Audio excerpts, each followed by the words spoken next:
So welcome, Keri. It's great to have you on the show with us today. Thank you very much for having me. I'm really excited and I'm quite honoured to be asked, actually. You're welcome. And how could I not ask you when you make beautiful handbags? Yeah, well, I'm probably a bit biased. They are quite stunning, I have to say. And yes, when I find women that also like bags, and it's a very easy conversation to have. Yeah, exactly. So I'm really excited to learn more about how you started your handbag business and yeah, how that's all come together for you, and particularly as I know you've built your business around having three kids, which is always an interesting challenge to come across. So maybe if we could start with you telling me about how you came to start your brand in the first place. Yeah, definitely. So I was working at TK Maxx as a senior buyer and I was thoroughly enjoying my career. I am a planner, so I'm always thinking about the 5-year plan and what I'm going to do next. And whilst I absolutely loved the job, I knew that I couldn't have children. I could have children, but I wouldn't really see them grow up.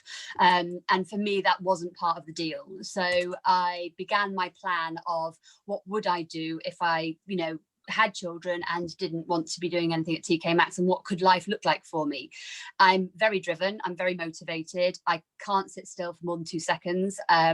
So I knew that just sort of being a stay-at-home mum, I actually knew that being a stay-at-home mum would be bloody difficult as well. And I thought it'd be far easier to be able to go to work and not have to just bring up kids the whole time. And I take my hat off to people who are stay-at-home mums. I think we sometimes hide behind the job a little bit. And I know I'm really guilty sometimes of just running upstairs and doing a quick email and actually hearing the screaming downstairs and thinking, maybe I'll just check a few other things while I'm here. So yeah, for me, I was working at TK Maxx. I was working in the handbag department, and then I moved on to fast fashion, and I really enjoyed it, but I just knew that it wasn't going to work if I had children. I then got pregnant, and I went shopping into a very well-known high street retailer and was very excited to see what there was available for me and what bag I was going to treat myself to. And then I just stood there going, oh my God, is this it? I mean, this is shocking. There is absolutely nothing. They were really, really ugly and functional, or kind of all right, pretty, but nobody thought about them. They were not designed by a woman for a woman, that was for sure. Or they were really expensive. And I thought, I'm not spending that much on a bag that I can only have like for being a changing bag. Like, this is crazy. So I sort of mulling it around in my head and went and bought this disgusting grey ripstock bag, which was really functional. If I wore a scarf to try and look pretty, I'd catch it in the Velcro and then I'd ruin it completely. And I was like, crikey, is this it? Is this what life has become? I had my first son and went back to work and thought, right, okay, I won't negotiate on any salaries or anything because I knew I wanted to have more. But I knew when I got the next set, that would be the next set. I say that because I had twins. When I had my next children, I probably wouldn't be going back. So the plan started to form in my head when I found out I was pregnant with twins. I thought things must have changed by now. My son was 15 months old and I went back into this well-known retailer and did some search on the internet. And again, absolutely nothing had changed. And it was a bit of a light bulb moment for me because I'd designed handbags for 20 years. I'd worked for most of the high street. I'd lived in Hong Kong for 2 years. I kind of had developed ranges for the whole of the high street very successfully for many, many, many, many years. And then suddenly I thought, well, actually, maybe this career that I've had has brought me to this end point where if it's not there, Keri, you create it. And so that's exactly what I did. So yes, 6 years ago now, I sat there breastfeeding twins with one on my lap while one was sleeping, drawing all the designs out whilst I was on maternity leave, and then walked into the TK Maxx offices to say I was leaving, and a month later the website went live. Wow, that's very fast. You I said I'm very pacey. driven. Yes, yeah. I think if my mother sort of was on this podcast, she'd probably say too driven. And I think she'd probably say that I need to stop more. And it's definitely something I've learned over the years to do. I think I am guilty of probably just trying to fit in too much and get too much done. But I guess if it's in your personality, it's quite good to work with what you're good at, and do the things that you're good at. If I had to sit still all day, I'd go crazy. So that's not an option. Yeah, exactly. As you say, it's so important to build a business that suits your personality, your vision, your values, and your balance as well, how you want to create your lifestyle. Totally. I mean, I am the ultimate kit girl. Like, it's literally born out of my own frustrations. I wanted to have a beautiful product that was well made, well thought through, that wasn't just for motherhood at the beginning, it was for all of motherhood, that I could walk from being with my children at drop off at nursery straight into a meeting, and nobody would look around and go, why she brought her changing bag to work? And instead everyone would be like, oh my God, that bag is gorgeous, where did you get it from? And that's how the stories would, the conversations would start. And for me, it's been absolutely amazing. I know my bags aren't for everyone. So I will do a baby show and I will see somebody walk past and I'll be like, how much? I got one free with my pram, or how much? They give them away free in Boots. And I just laugh and think, yeah, you're not my customer. But the customers who email me and say, I suffered from depression after having my child and your bag brought me joy. I struggled with my identity after I gave birth and you made me feel like I was still a woman. I get quite emotional when I talk about it because it's a real thing for women. You know, it's a real thing that when they have a child, they often lose their identity. They've given up work. They've lost their career. They don't know where they're going next. They could be suffering from depression. They've got this baby that they've just walked out of hospital with. They've got no idea what they're doing with it. And for some, it's really, really a stressful situation. So I felt if I could provide something that made you feel stylish, look good, but also help you feel organized and well put together, even if inside your head and everything else was going wrong, you could pick up a bag and walk out going, yeah, I look good with this bag and I know everything's inside and I can open it up and I can see everything in really easily inside it and just feel like I've got my shit together a little bit more. Excuse me, I hope I'm allowed to swear, but yes, it's that attitude of just feeling like you're a little bit more put together, and that's what my products are there to do. Yeah, and I can totally identify with that because I worked in private banking in Geneva where you had to be so immaculately turned out every single day, perfect shoes, perfect nails and everything. And then when I became a mum, you didn't have, there was nothing elegant you could buy that would fit your kind of post-baby figure at all. And yeah, the bags were really depressing. I was like, and obviously you have to be practical when you're crawling around the floor for most of the day, but yeah, a bag or just something nice. I used to paint my nails because it was about the only thing I could do to feel just that little bit of my old self in that whole process. So yeah, I think I can totally identify with that. And I think one of the other things for me, I had a hip replacement, 3 years ago now, and it failed. And I'd had issues with my hip before then, and issues with my back as well. And so for me, I thought, I knew with the twins I was going to have a C-section. And again, it was that thing of, I need a bag that I can put on my back. Yes. Like, I don't want to be like over on an angle the whole time. I mean, even when I was working at TK Maxx, they all sort of teased me because I'd walk along with a trolley bag because, all these poor buyers were like, their arms and shoulders are all crooked over because they were carrying these really heavy laptops in these normal handbags and killing themselves. So I was again with this sort of mindset of, we want to be able to be comfortable, go out for the day, take on the world and not feel held down and restricted and in pain and things like that. So there is that kind of functionality aspect to the bags that I always try and make sure I bring into the designs as well, so that it's a balance of both style and function. Yeah, that was one thing that really excited me looking at your products, was that you had a beautiful backpack. You don't have to go and have some kind of Ramblers rucksack, which I've been putting up with for quite a while with my laptop. That you have something that is gorgeous. Thank you. Yes, it fills me up when I get people that love bags as well, because I can sense it in their voices that they kind of share my passion. Yeah. So coming back to your starting your business, when you took that leap, you quit your job, you went all in, what was that like? How was the reality of running your own business compared to what you thought it might be like? Oh my gosh, the list is endless of the ups, the downs, the roller coasters. I kind of went into it with this attitude of, I'm going to take over the world.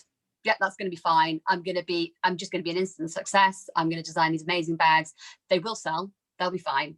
And I kind of completely failed, if I'm really, really honest. I've sort of had to go, I'm writing a book at the moment, and so I've had to go back to the beginning and process everything a little bit. It's been really sort of therapeutic, because it's been a bit of a light bulb moment where I've thought, yeah, you really cocked up on a few things there, Keri. Like, you really literally just missed certain things. So I guess one of my first tips is, if you're starting a business, know your product already if you can, because then you have a knowledge of it. Secondly, get a great factory. Like, you need something, if you can, to have a relationship already. Now, I was lucky because of TK Maxx and all the historical years in business in bags. I had a nice little portfolio of factories that I could go to, because what you don't want to do is start off with a massive production. Sometimes the minimums could be quite high, and if you do your first collection and it's not correct, you could have used up all your cash, which I kind of did, and it can just be sitting there. And you're thinking, oh my God, what a terrible mistake. Now, luckily, the quantities I did on my first collection were tiny. The product was beautiful, don't get me wrong. It was Italian leathers, and it was like giving birth to my fourth child. I put everything into it, and the margins went out the window. The buying head was gone. I was literally just this emotional woman designing this amazing collection, and we sold it eventually. But when I look back now, I wasn't meeting my own brief. My own brief was to bring out a collection of really beautiful bags between £200 to £300. These bags would retail for £1,400 if they were in John Lewis. So I was like, okay, and we really have to go back a little bit and work out where that went wrong. And I also know now I'm a creative. I'm quite an organized creative because I did account management, and I was, managing about 26 accounts from Next to New Look to Karstadt and Otto when I was in Hong Kong. But I was also 23, and it was a lot easier when you're that age. So I kind of realized that you have to focus on what you're good at. So I'm good at being creative. I'm fairly good at planning, and I know I can design a product and bring it into this country. What I didn't realize was I didn't know how to sell it. I thought as long as I create the website, people will come. As long as I go to the odd baby show, that's all I need to do. And it was only after I think even 2 years before I got marketing advice. And now when I look back, I just can't believe I waited that long. So I guess a tip again from my side is work out what you can do, work out what you can't do, and get help for the things that you can't. A caveat to that, I would say, is I don't employ anybody full time. Everybody I have is a freelancer. Fiverr is my best friend. Coupled with Canva, I run my business. So on Canva, I can do loads of creatives myself. And with Fiverr, I can employ who I need for when I need them. And then they're in my little back pocket or in my toolkit for when I need them again. But I'm not paying for them for when I don't need them. And from that, I've ended up getting full-time staff. I've got a VA. I've got 2 VAs now that work with me full-time every single day.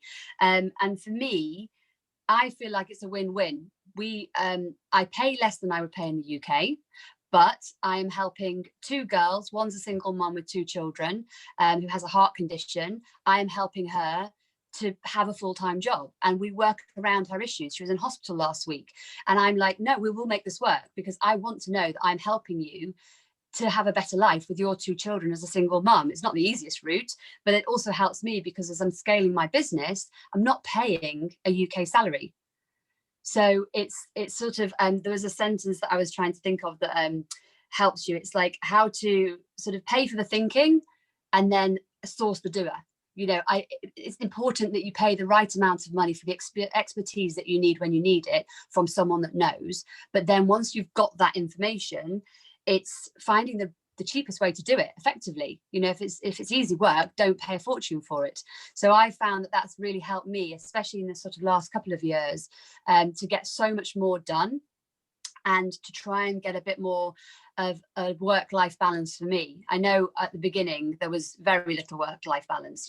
I was rushing around doing everything. As you said, I have 3 children. 2 of them are twins. And I found that I think parents and mothers have guilt. We all get the guilt. If we're trying to run a business and we're trying to be a parent, the guilt is always going to be there. So I found the best way to deal with the guilt was to find a second mother. So I had an au pair. We had an au pair from when Jasper was 9 months old, and we have one now. And they live with us and they're part of our family. And it allows me to do my job. And it allows me actually to turn off. So it's been a habit I've had even before we had children, is if I went to Hong Kong on a business trip, I'd say goodbye to my husband and you wouldn't hear from me for 7 days. I'd just go and do the business trip, and I put my head into business and I get it done. And I carried that over when I had children, because I think, having seen a lot of people with children on these trips, they were just frenetic. They'd be in the middle of a dinner going, oh, I've got to call my son, and oh, I've missed this phone call and I'm still in a meeting. I promised I'd bring him at 5. And I was like, there's no way I'm doing that. When it's my turn to go on a business trip, I kiss my kids goodbye and they don't hear from me for 7 days or whatever length of time it is, but they don't expect to. So when I go out of that door, I am no longer a mother. I know my kids are in really good hands. I'm so, so blessed. I couldn't do this without my husband. I couldn't do this without my mother who lives next door. And I couldn't do this without my au pair. But what I've done is I've set up this support network for my family so that I can go and run my business. And that to me has been the only way I could do it, I think.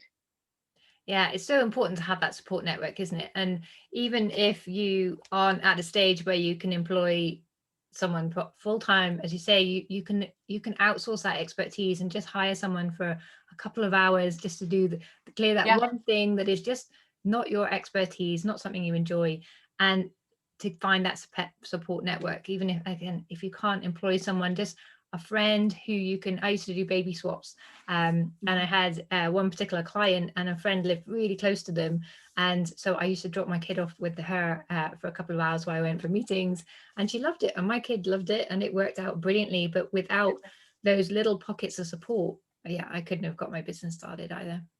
No, yeah, I think it's something that you have to really recognize early on if you're planning to do a business, is sort out the support, because without it you'll fail. Like, and it's lonely, and I've heard so many entrepreneurs say the same thing, and it's because it's true.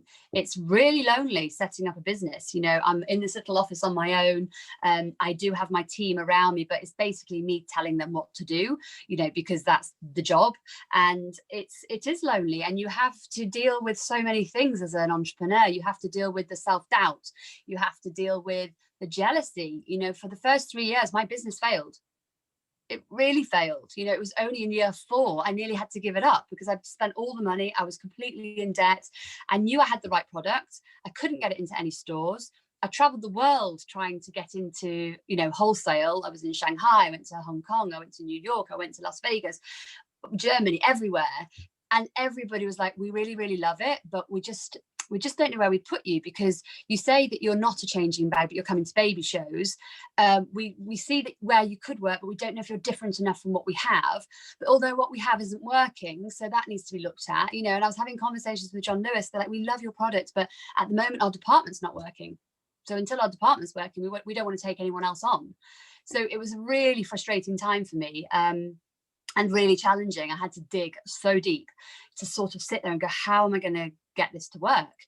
And it's really funny that when you think you're in your darkest hour and you think it's all over, that when you then get beyond that point and you come out the other side and you look back a year or two, it's amazing how the world's changed. Like, I didn't get into any stores, so I had to either give up or pivot the brand, become a completely online only brand, redo my entire website. And one other tip is, do your website and get it right first time if you think you know what you're doing. And Shopify is brilliant. Like, I was paying a fortune for a WooCommerce site that had to be updated all the time, which needed a developer. And on Shopify, you can do it. It's not hard. You can do it yourself, so it's you own it then, and you have that like authority over it. And I had to change everything. I had to become an online only brand. And then what happened? We walk into COVID. We go into lockdown, and suddenly I'm the person who didn't really want to be front of house, but had to be, because no one was going to buy the bags unless I told them what they did. I had to get comfortable in front of the camera. I had to get good at being on Instagram. I wasn't at the start. I was tragic, but I got kind of confidence from doing it, and I got feedback, and I ended up getting to sort of create this bit of a community on social. And I'm not massive on social, but I can tell you what my bags do. I can tell you how they'll solve your problems. I can give you the answer that they're not just a changing bag, or they're not just a work bag. They're a bag for all women who want to stay organized and stylish. And I couldn't do that if I was in a store, and stores weren't stocking me, and stores weren't going to sell me. So that was it. I kind of was like, right, fine, I'm not giving up. I found a way. I got a grant, and I found a way to get the website redone and moved on to Shopify. And that was June a year and a half ago. And that was literally the turning point of my company. It was and then obviously COVID happened, and with everyone shopping online, I've been really, really blessed. It's been a really sort of, we were progressing in the right direction, but finally we're in profits. Finally we have a viable business, as we were going into year 6. Yeah. I love so much about what you've just said. The fact that it takes time, and often more time than you think. And I speak to women who are just a few months in and like, it's not working and I should just give up. It's like, no, keep going. You have to have a certain amount of tenacity and stubbornness about you, I think, to Yeah. particularly if you have that strong vision and you're really convinced about your idea and that it will work. It's just finding that path. And I think that's where failure comes in. And it's not necessarily a bad thing. It's obviously frustrating, but it's information. it's information that's going to guide you to a path that will work for you, and to get a bit more creative and think outside the box and learn a couple more skills. And that's exactly what you've done, and it's all come together with you, which is wonderful. Totally. Yeah. I think I would definitely say whatever budget you have got to start a business, double it and then double it again. If it's a stock driven business, honestly, like I would never have probably started it if I'd known that. So maybe it's not good information to give people, but genuinely, you have to have a pot of cash. You have to be ready. I mean, I was very lucky. I've got the savings, I've got shares from my TK Maxx days, you know, so I could start this up. And I'm really proud actually that I'm still totally self-funded. You know, this is me juggling the cash. It's the, you know, the cash flow is always the challenge. But then there's the little TK Maxx buyer in the back of my head that is always like, you know, don't hold on to stock, make sure you sell it through. So, you know, I've got this sort of two-headed person going on, the creative sort of la la la la, let's do 20 different colors. And then the other head's like, no, you're not allowed to do that, you've got to do 3, you know. So it is a daily challenge. But yeah, it's exciting. I'm really passionate about it, and I'm just really thrilled that now it's beginning to sort of go from a seed into something a little bit more. Yeah, yeah. And in those dark moments, as you said, was there anything in particular that you found helped you to keep going, helped you to get more creative and ask for additional help, or whatever? What was it that got you out of that? So I did really struggle, I have to be honest. I left London towards the end of my pregnancy with the twins, and I moved into the middle of the countryside. We get like 1.4 meg download. It makes running a business, like trying to upload images, videos, incredibly challenging. And it was so isolating. And I left things like the mothers' meetings in London, where I knew the networking of that was phenomenal. And I tried to find it in Manchester. There just wasn't the same thing.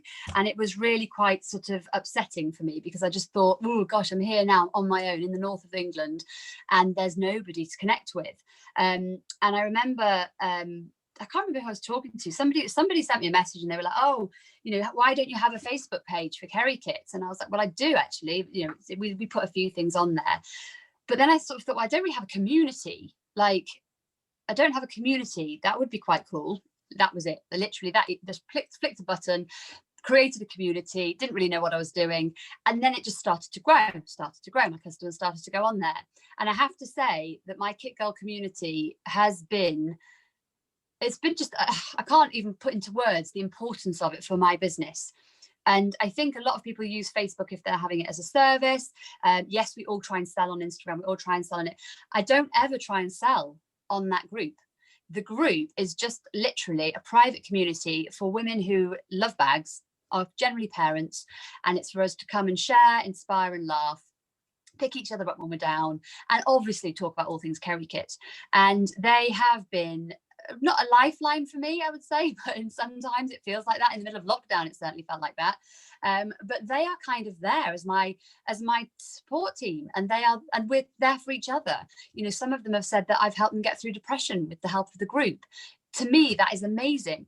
I've bullied them into doing lives and doing stories and doing live videos, and people who vowed they would never do it have done it and now do it all the time. Somebody the other day said, oh, I went into work the other day and I got pulled to one side by my manager, and he said, that presentation is the best presentation you've ever done.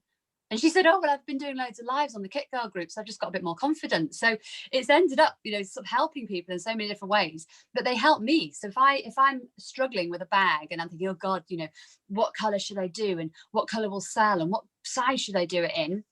Literally just go to the group, put up a poll, and they just come back with their feedback. They'll often improve things. They were the ones that decided I should do a midi version of the bigger version, turned out to be a bestseller.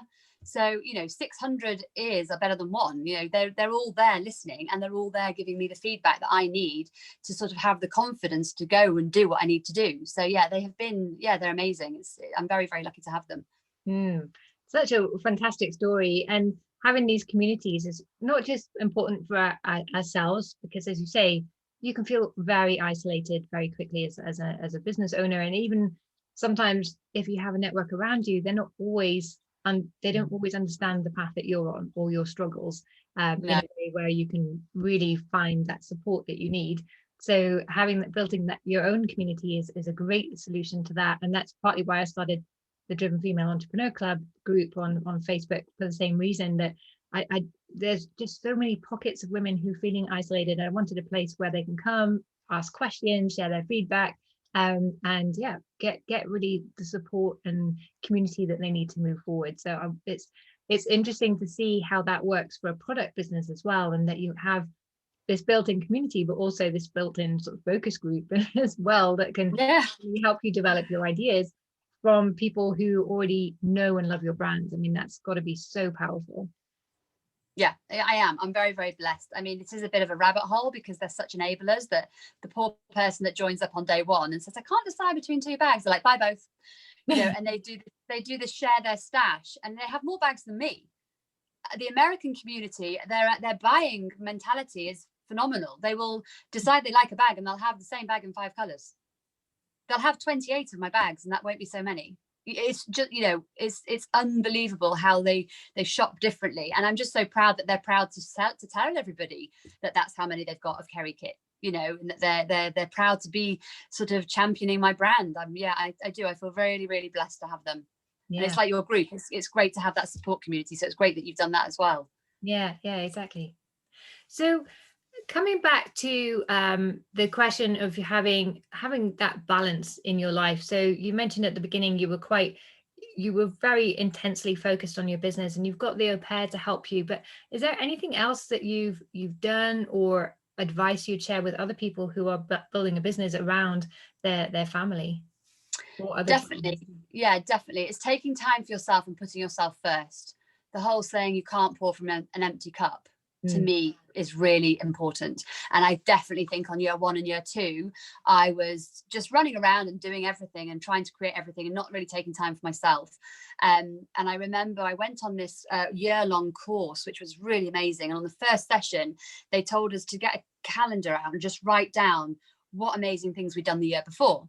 And I was like, okay, well, we went to Glastonbury. That was really good. And then I sat there and everyone was like writing stuff down. I was like, oh my God, have I done nothing? Have I done absolutely nothing in an entire year except for run a business and bring up kids and be a mum and be a wife? Nothing for me at all. So that day I was like, right, that's got to change. So every month now, well, before lockdown, Scott and I, my husband, we will put away a date night. So we will go out and do a date night in the week anyway, but we will pick a thing. So we'll pick to go to a gig. We'll pick to go away for a weekend. So it's something that's a really great memory that we can look forward to for the month. And again, having an au pair makes that possible because we can go away for a night and know that in the morning the kids will be got up by her and everything will be fine. And it gives us that freedom away from being parents, away from being business owners, and it helps us to reconnect with each other. That coupled with yoga. So I started doing yoga when my hip got bad about 4 years ago. And now my kids are going, oh, mummy, always going to yoga. Why are you always going to yoga? And I simply say, because I need to. It's my space. That's where I go. I take the headspace that I need. I get the hour of exercise that I want. It keeps me fit. It keeps me healthy. And it helps me to have that balance in my life. I'm still guilty, I'd say, I sit at my desk and I've always got things to do, but I will very rarely leave my desk at all during the day. You know, it's a full day's work every day. I often get up early as well. I find that if I don't get up early, I can get a bit more stressed out. Whereas if I know I've got a lot to do, or I know I need to leave the office for a little bit of time during the day, if I don't get up early, I'll stress. Whereas if I set the alarm for 5 or 6 o'clock in the morning, get up, light a candle, sit down at the computer and get through the work, by 9, I'm like, wow, I've done my entire day's work. This is amazing. And then I can go to yoga with a completely empty mind thinking, yep, I've learned this. I've created this space in my day. I can take this time out without feeling guilty. And then if I need to go and do something later, I can. And the work-life balance, again, like I knew I wouldn't get to see my kids if I was a buyer at TK Maxx. And there is the guilt that you don't see as much of them. But actually, I work from home now. I see them in the morning. I take them to school. I pick them up if I want to. If I don't want to, then my au pair does it. There's that flexibility. So I'm always around. I'm always there for the children. And yet I feel like with having that extra support, you can then all be happy. That's always what I say. It's like the extra pair of hands makes the job easier so we can all enjoy our lives. And so that support of having that help just gives me that little bit of freedom that I need in my day for me. Yeah. And it's so important to maintain that. I mean, it's so easy to lose yourself in your business and get stuck in that mindset that you have to work all of the hours, and there's always more that we can be doing.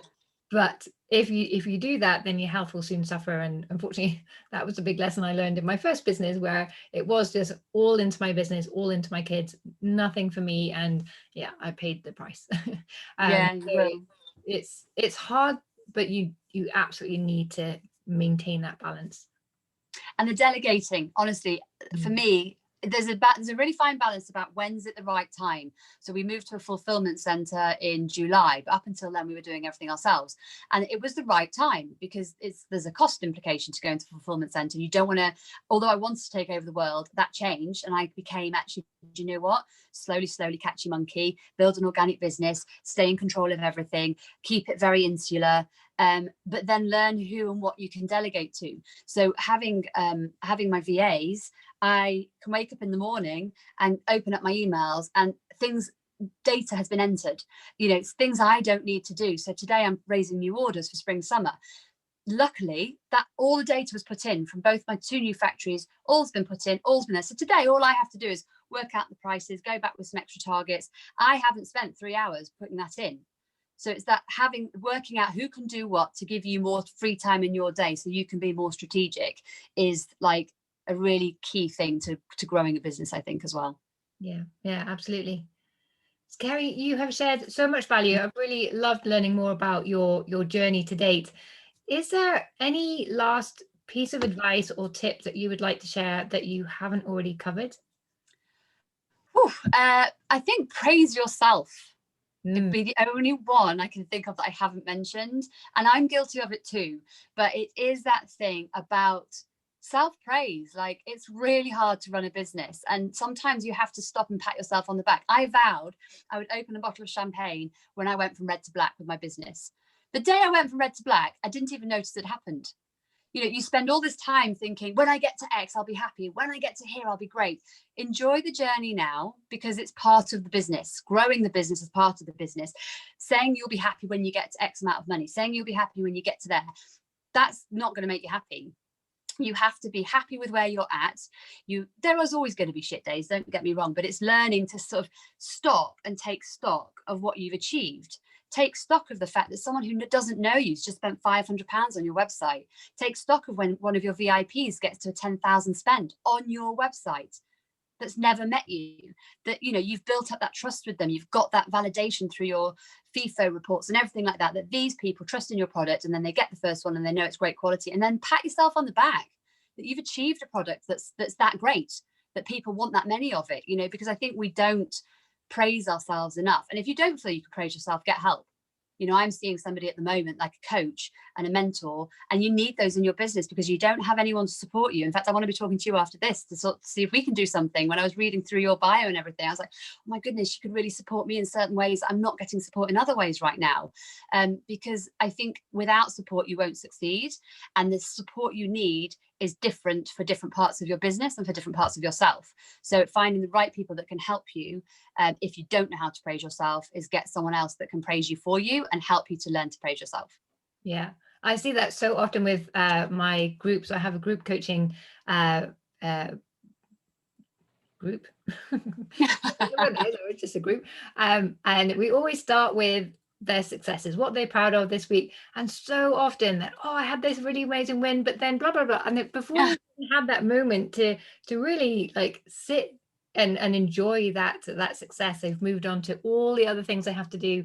And it's so easy to miss those wins, as you pointed out. And having a coach or someone that's close to you and having other eyes balls on your business to point out to you and said, do you see what you just did there? And it's so important to build up your confidence. I always get my clients to keep a success journal, and the number of times they've reported back that they just had a day where they just felt they couldn't move forward. They were just so stuck, and then they went back to their success journal and they could see all the little things they've done in the past and they've overcome them. They could achieve this, and it just reminded them, yeah, I can do this. And they just went back to it with a fresh mindset, and it all worked. And so reminding yourself on a regular basis, having that recognition that you are good enough, you can do this, you can figure it out, is so important. So I love that you brought that up. No problem. I have one little last thing I do remember, actually. I didn't look at my Zero accounting, my software for all my accounting for like the first 2 years, maybe 3. And like cash is so important. And I just knew things were really bad. So I was like, what is the point in looking at the debt, right? There's no point in looking at it. And then my accountant in year 4, when it was all about to go horribly wrong, she kept asking for an appointment with me. And she's actually my cousin, but I just hid from her from January till June. I literally wouldn't answer the phone. In the end, she rang me up when things had turned a corner, and my mum was there with me for support, because my mum helps me with my sort of day-to-day accounting. And we stood there ready for the telling off, ready to be told to close the business. And she said, I just want to congratulate you. I nearly fell off my chair. I was like, what? And she went, I've just done the 4-year plan of what you've achieved and how you've grown year on year. Yeah, your margins dropped a little bit. We had a bit of a wobbly moment 6 months ago, but where you are today and what you have achieved and how you have doubled your business year on year, every year, is phenomenal. And I literally was like, is it? Oh my God, I thought she was about to tell me I had to close my business. Like every year she writes to me saying, you can't run a business in debt. You can't run a business in debt. And I thought, oh God, here we go. This is the conversation. And it was that amazing moment of like, oh, I have achieved something then. I am on the right track. But I just didn't want to know because it just looked really bad to me because I was just looking at the day to day. So now I'm much better behaved. I do look at my accounting a lot more often, and keep an eye on where I'm going with things. So yes, that was just again, another moment where I suddenly realized that you sometimes beat yourself up that you're not doing well, but then when you actually look at it properly, sometimes somebody else has to tell you you're doing well before you realize it. Yeah, exactly. What a fantastic story to end on. Oh, thank you. Thank you so much, Keri. So I'm going to put all of your links and details in the show notes below this podcast, but for anyone who's out shopping or pushing the pram at the moment, how can they find you? Oh, so they can find me on my website, which is www.kerikit.com. We are on Instagram, which is KeriKit England. We're on YouTube as well. So if you're not sure about what's the right bag for you, then you can find out. Lots of videos are on there. And equally, you can just call me. So our phone number's on the website. We are there to help you. If you're on the website, there's a talk to app that you can come and speak to us. It's me that you speak to. I say us. It's always the us, but it's me. So if you're not sure what you need, you're not sure if the laptop's going to fit, I'm here to service you and to give you hopefully what you need. Fantastic. And KeriKit is spelled KeriKit, rather. Keri, KeriKit. Thank you for asking. Thank you so much, Keri. I had such a lovely time. Thank you so much for inviting me. You're welcome. All right, take care. Bye. Bye.